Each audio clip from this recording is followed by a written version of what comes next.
Olá, senhores, sejam muito bem-vindos a mais um vídeo no canal Coruja do Carvalho. E se gostarem desse vídeo, por favor, deixem um like, se inscrevam caso não sejam inscritos, ativem as notificações do canal para não perderem nenhum vídeo, compartilhem e fiquem à vontade na seção dos comentários. E vamos lá, né? Vocês já leram o título desse vídeo, eu vou tentar descrever ele com bastante calma. Por que que surgiu esse sentimento social generalizado de que os homens são inúteis?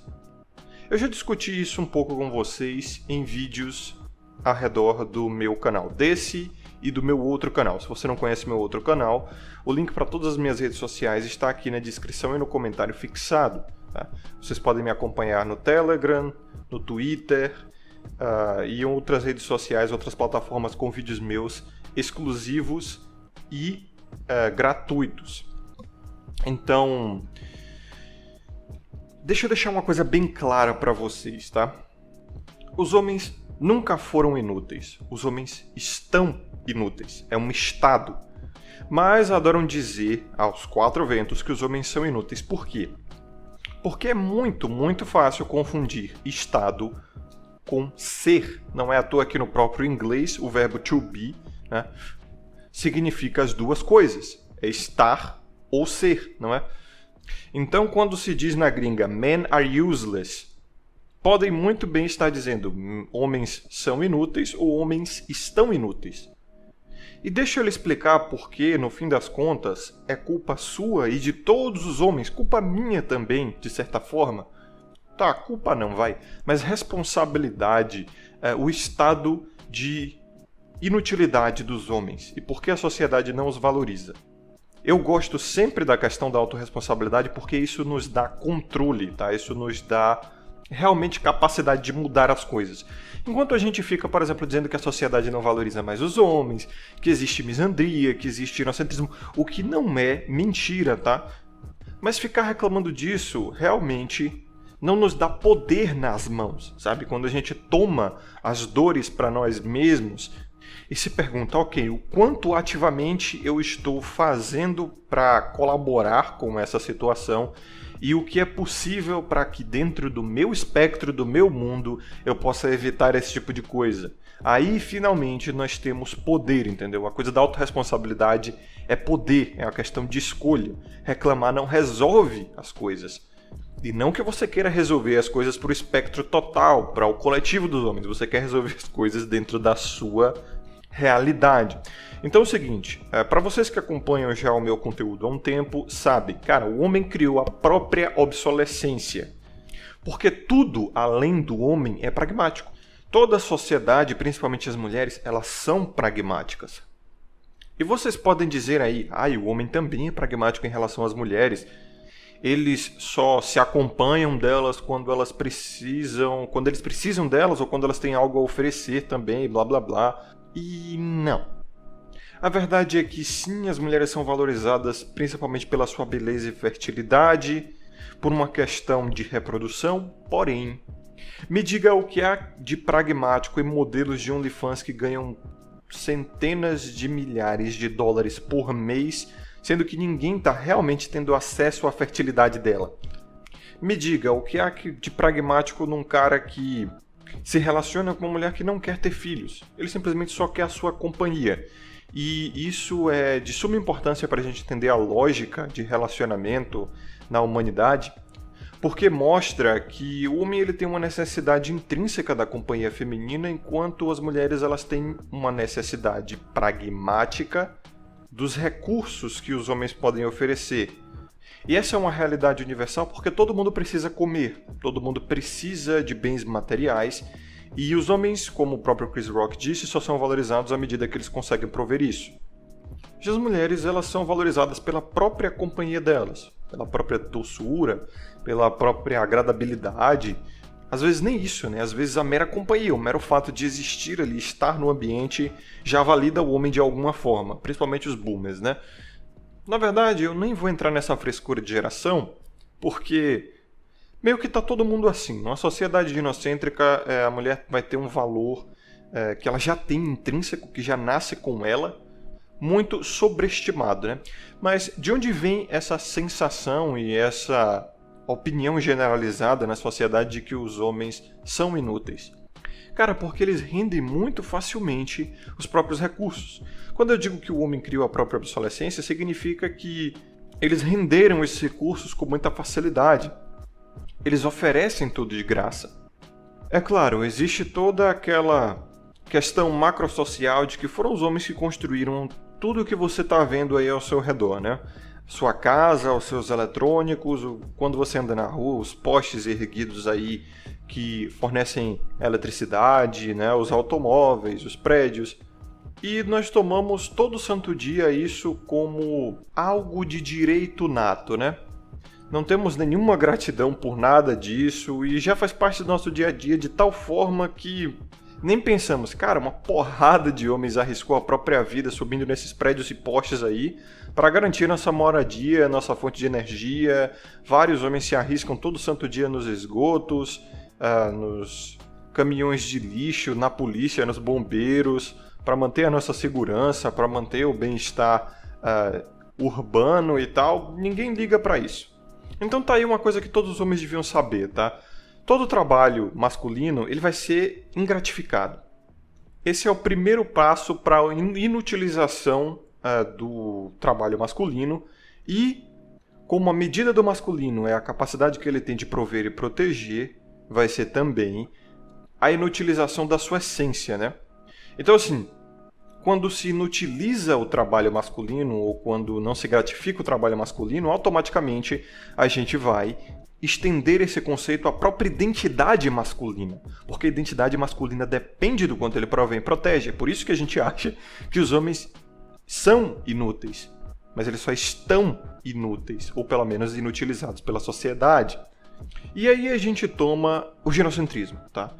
O ginocentrismo é o principal para essa ideia da inutilização masculina, porque a nossa sociedade ela é totalmente pautada pela opinião feminina, tá? A voz feminina ela tem muito mais valor na nossa sociedade, e isso é uma realidade, quer você queira, quer não, e é praticamente imbatível. O homem ele é bem menos pragmático, por incrível que pareça, porque o homem ele dá mais valor ideológico às coisas, não valor prático. Tá? O homem ele tem mais valor ideológico, por exemplo, na religião. Os homens são bem mais inclinados à religião e a valores como valores ancestrais e a atribuir valores intrínsecos às coisas. Por exemplo, a ferramentas, tá? A carros e motos. Eu conheço uma porrada de cara que ele valoriza sentimentalmente as coisas que ele tem muito mais do que o valor material delas. Agora, com as mulheres não é tanto assim, né? Elas são bem mais pragmáticas mesmo. Elas só valorizam o material conforme ele é útil para elas. E não tem nada de errado com isso, tá? É simplesmente como a própria mente de cada um deles é construída, tá? Dos homens e das mulheres. Então você nunca vai ver assim, uma mulher que namora o seu carro porque ele tá com ela há muito tempo, porque ele serviu a ela há muito tempo, porque ele tirou ela de várias situações complicadas e blá blá blá. Mas assim, dá um carro pra um cara mais de um ano e ele já vai começar a dar nome pro carro, tá ligado? Principalmente se ele gostar das máquinas. Todo homem, ele acaba criando seus próprios mitos e folclores, mesmo se ele não for religioso, tá? Ele começa a atribuir valor quase que espiritual às coisas. Isso faz parte até do instinto reprodutivo, tá? O homem ele precisa ser adorador. É isso que faz ele, por exemplo, adorar muito além do que o pragmatismo a sua família, né? A sua mulher e filhos. É claro que isso também contribui para o ginocentrismo, mas bom, é assim que as coisas são. Eu estou tentando fazer vocês ficarem conscientes dessas suas características natas, né? Para que vocês possam saber lidar com elas melhor. Então, para concluir esse vídeo, que eu quero que ele seja bem rapidinho, tá? O homem não é inútil. O homem está inútil e por ele ter rendido, por ele estar, na verdade, rendendo, né, tão facilmente os seus recursos, e já que a medida do homem é o que ele provê e protege, logo as pessoas, né, todo mundo, até os próprios homens, por conta do senso de concorrência, por conta da facilidade que eles têm de concordar com o feminino, por conta da sociedade ginocêntrica, por conta da feminilização dos homens em geral, até os homens nessa sociedade vão ser ingratos ao trabalho masculino. E como é que a gente propriamente resolve o problema? Cara, é simplesmente não render os seus recursos de graça, tá? Como é que você resolve o pragmatismo? Jogando no mesmo nível, como diria o Billy Bruto lá na série The Boys, né? Nivela o jogo, cara. Tu começa a agir na mesma moeda, entendeu? Tipo, beleza, eu tenho isso aqui a oferecer. É desvalorizado na sociedade? É, mas eu crio meu próprio valor porque sou eu que estou produzindo. O que é que você tem a me oferecer em troca? E tá aí um problema, né? Tá aí um problema. O homem sabe que ele concorre com outros homens. Então, se ele cobrar muito caro, vai ter um outro que não se valoriza tanto assim e vai oferecer tanto quanto ou até mais do que ele por um preço menor, né? Por uma negociação pior. Uma negociação pior, obviamente, para ele e para os homens em geral. Então é por isso que o tradicional conservadorismo tenta resolver o problema na base da união. Por isso que o movimento do direito dos homens tenta resolver o problema da sociedade na base da união. E não funciona. Não funciona porque os próprios homens eles são concorrentes entre si e sempre vai haver um cara que vai tentar cobrar mais barato para oferecer os próprios recursos, entendeu? Então essa é a ideia dos homens MGTOW de que não tem como haver uma união. Sempre vai ter um cara que, assim que um grupo de homens resolver assim, criar um cartel na base do preço, tipo, homens, vamos começar a oferecer agora os nossos recursos a partir de um preço tabelado. Sempre vai ter um traidor, vamos pôr assim, né? Um cara que vai sair do cartel, sair do oligopólio ali, né? E vender os seus recursos mais baratos, não só para a sociedade, mas principalmente para as mulheres. Pragmáticas como elas são, elas vão para o preço mais barato mesmo. Elas vão para o maior recurso enquanto elas podem oferecer o mínimo em troca. E aí, meu mano, tudo deságua em o quê? Seguir o seu próprio caminho, fazer o seu pelo seu, tá? É que nem aquela coisa que eu gosto sempre de dizer. Mesmo que todos estejam jogando lixo no chão e você não jogue o seu pensando, às vezes eu tô me esforçando à toa.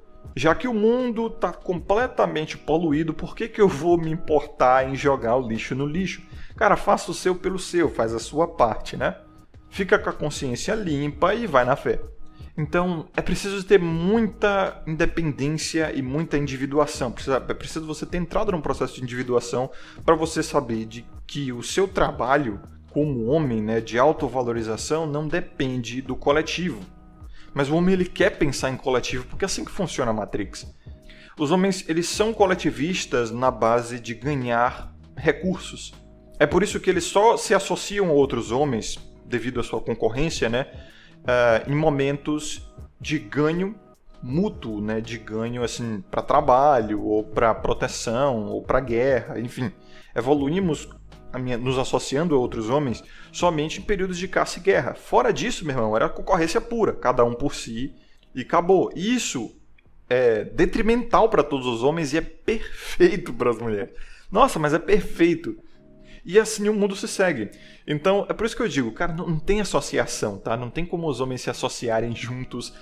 Não, nós vamos nos unir pela política, pelo seu... Cara, sempre vai ter um traidor. Sempre vai ter um traidor, porque ele vai ver na oportunidade ali da união uma forma de conseguir mais acesso ao feminino oferecendo menos. E aí, como um oligopólio se sustenta com essa concorrência desleal? Não é a mesma coisa que acontece com as mulheres. As mulheres elas são bem mais unidas, pelo menos nesse sentido, né? Vamos dar um exemplo bobo aqui. Uma amiga consegue facilmente convencer a outra a aumentar os seus padrões de exigência em relação a um homem. Uma amiga consegue facilmente convencer a outra de que aquele homem não a merece. Você vê isso aí à torta e à direito nos grupos delas, tá? Nas conversas. E elas não fazem questão de esconder isso não, você acha isso facilmente aí, até nos conteúdos topo de funil, onde elas falam isso em redes sociais e em vídeos aí que os caras do topo de funil estão cobrindo pra caramba. E é isso aí, meu mano, não tente emular o comportamento feminino porque você não vai conseguir, você não trabalha nesse frame, vamos pôr assim. O homem é incapaz, é naturalmente incapaz de agir como feminino, a menos que, sei lá, ele se force a isso, mas ele não vai conseguir forçar outros homens a isso. Então essa coisa de tipo, os homens precisam se unir, os homens precisam se organizar e blá blá blá, porque elas são assim, nós precisamos agir como elas. Não, isso não vai dar certo. Tentamos isso já, tá? E se chama Movimento dos Direitos dos Homens, que existe desde o protofeminismo, desde a primeira onda feminista. E ele falhou tão miseravelmente que criou o próprio MGTOW, os homens seguindo o seu próprio caminho. Nós somos filhos dessa falha. Então, Não tem como a gente tentar cometer os próprios erros dos nossos pais, entre aspas, né? E tem aquela coisa também, o homem sabe que quanto mais exigente ele é, menos acesso às fêmeas ele vai ter, porque ele vai estar diminuindo o leque. E o homem não é hipergâmico para fazer essa seleção tão minuciosa assim. Ele é hipogâmico, ele se beneficia mais de quantas mulheres ele consegue atrair. Então homem nenhum vai ter incentivo para ser muito exigente. Já as mulheres, elas têm. Então é um jogo que já está armado assim desde milhares de anos atrás, tá? Desde as cavernas. E como eu expliquei no último vídeo do meu outro canal também, meio que estava escrito nas estrelas a obsolescência do homem. A forma como ele rende os seus recursos, a forma como ele sobreestima ou superestima, né, os dois estão certos, a companhia e o próprio valor intrínseco feminino por conta da reprodução, tem que ser assim, né? Porque se não for assim, frágeis e hipossuficientes como elas são, elas não recebem tantos recursos e a mulher se beneficia de quanto mais recurso ela tem. Quanto mais recurso ela tem, geralmente, pelo menos ao longo da nossa história, mais filhos ela costuma ter. Isso é melhor para a espécie, embora nós estamos provando o contrário por conta de uma falta de necessidade, já que até a própria maternidade é uma questão de pragmatismo. Quanto mais recursos as mulheres estão recebendo, menos filhos elas procuram ter. É só você ver aí, a taxa de natalidade em todo mundo está caindo, tá? Elas estão preferindo ter filhos mais tarde, cara, o que aumenta o risco de complicações na gravidez, né? E quando decidem ter filho, é um só, no máximo 2. O que não segura a taxa de natalidade do país, não segura o crescimento vegetativo. Isso zoa a previdência, né? Zoa a mão de obra. Nenhum país se beneficia de baixas taxas de natalidade. A gente pode achar, é menos gasto. Não, cara. É menos mão de obra, é menos consumo. É pior para todo mundo. É menos gente jovem, entendeu? É mais gente velha, sendo dependente, sugando do governo, é mais gasto público. Porque tem menos gente produzindo. E o pior é que isso tudo depende delas. Você não pode forçar a mulher nenhuma a ter filho. Então assim, os homens ficam aí nessa de tentar resolver o problema. Aí o que a gente pode fazer para tentar resolver o problema? Então, irmão, tu quer resolver o problema? Faça isso por si, tá? É isso, siga o seu próprio caminho. Não tente buscar apoio em outros homens quanto a isso. Tipo, o máximo que você pode fazer é o que eu digo, desenvolver um senso de irmandade e tentar ajudar outros homens a desenvolver essa individuação, esse sistema de validação interna e de que, cara, você faz o seu pelo seu, mas você não pode depender de ninguém porque a sociedade, as mulheres, os outros homens estão nem aí pra você. Então não acho que você vai conseguir irmãos de batalha, tá? Isso é um objetivo seu, então você tem que arcar com as consequências e responsabilidades sozinho. Então é isso que eu tento desenvolver aqui no meu canal, né? O processo de individuação do homem. Esse é o seu propósito, sei lá, salvar o Ocidente, beleza. Não tem nada contra isso. O problema é você se enganar achando que você vai ter apoio real de outros homens para isso. Esse é o grande problema. E você acha que eu estou errado? Olha o movimento dos direitos dos homens. Você acha que a frente contra o feminismo é recente? Não, cara. Existe desde a primeira onda lá de 1890. O tradicional conservadorismo vem conservando cada vez menos. E é assim mesmo. E, pô, eu disse que esse vídeo ia ser curto, né? Meio que um problema meu. Eu sempre digo que o vídeo vai ser curto. Eu tenho todas as ideias na minha mente, mas uma coisa vai levando a outra e acaba que o vídeo fica longo, né? Teve até um vídeo promovido no meu canal, que já tá nas plataformas alternativas, antigo, que eu disse que ia ser curto e ficou com 1h30. Então esse vídeo fica aqui para alertar os homens, não só a respeito do seu real valor, tá? De como eles são valorizados na sociedade, o que a sociedade vê deles, o que eles podem fazer quanto a isso, a realidade das coisas, né? Então, senhores, a vocês que acompanharam até aqui, espero que tenham gostado, é a vocês que eu me dirijo, porque grande parte, né, a maior parte do público, na verdade, abandona o vídeo logo na metade, não tá nem aí interessada na palavra. Forte abraço a vocês, lhes desejo sabedoria e consciência sempre. Aqui é o Coruja do Carvalho e até o próximo vídeo.